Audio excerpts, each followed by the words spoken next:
ভাই ভাই, তোমার কাছে 500 টাকা হইব নি ভাই, ইমার্জেন্সি। তোমার আবার পরে দিয়া দিমুনে।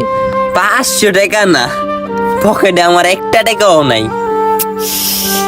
হাসপাতালে যাইতে হইব, ওষুধ আনতে হইব মার। এখন টাকাটা কই পামু? দিয়া দিতাম আবার। নাই রে, থাকলে তোরে আমি দিতাম। রাফি, তোমার কাছে 500 টাকা হইব ভাইয়া, থাকলে দাও না, তোমার আবার কালকে দিয়া দিমু।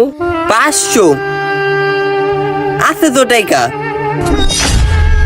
আমারও কইলো টাকা নাই, আর ওই ওস্তাদ টাকা দিতাছে।